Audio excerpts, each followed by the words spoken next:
On June 1, 2025, Ukraine launched one of its most dangerous operations yet, deep inside Russian territory, striking strategic airfields housing nuclear-capable bombers.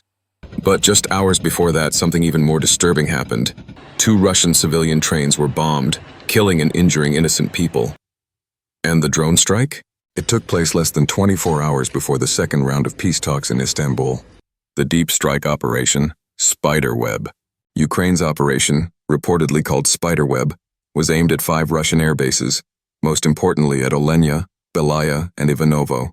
These bases are home to Tu-95 and Tu-160 bombers, aircraft capable of launching nuclear weapons across continents. Drones were used to strike the bases, and intelligence suggests those drones were launched from Russian territory using civilian trucks as mobile platforms, likely to evade radar and satellite surveillance. This wasn't just bold. It was a military gamble with global nuclear implications. These bombers fall under the U.S START treaty, an agreement that mandates nuclear-capable aircraft be parked in open areas so they can be clearly monitored via satellite. The goal is stability and mutual transparency, but when those bombers are suddenly under attack, especially without warning, it raises red flags. Was Ukraine trying to degrade Russia's nuclear second strike capability? If so, that's not just a military move. It's a potential trigger for global escalation. Now here's the part most Western media won't touch. The day before the drone strikes, 2 Russian passenger trains were bombed. The explosions caused dozens of casualties. Civilians were targeted. Regular people, commuters, families. There was no military value in these trains. No soldiers on board.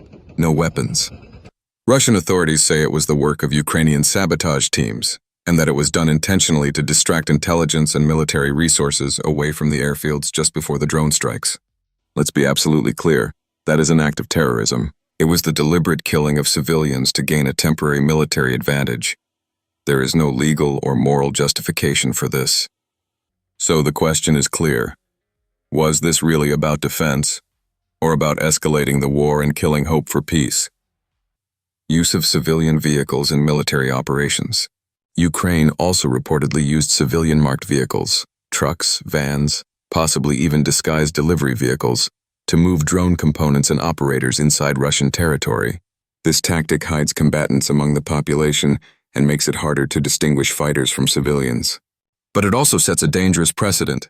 It turns civilian infrastructure into military assets, which may invite retaliatory strikes on civilian targets in response. And here's where the timing matters most. The second round of peace talks between Ukraine and Russia was scheduled in Istanbul, set to begin less than 24 hours after the drone attacks occurred. The optics are clear. On the eve of diplomacy, Ukraine launches strikes on Russian nuclear platforms, and civilians are killed in bombings. What does that signal?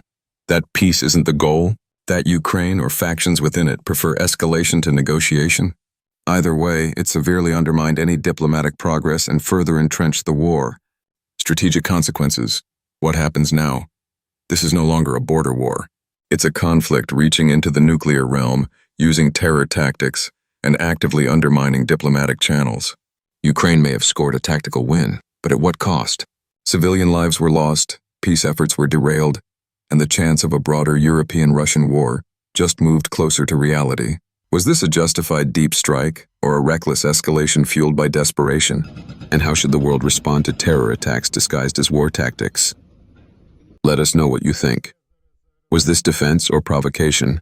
Drop a comment, hit like, and subscribe for more hard-hitting analysis mainstream outlets won't show you.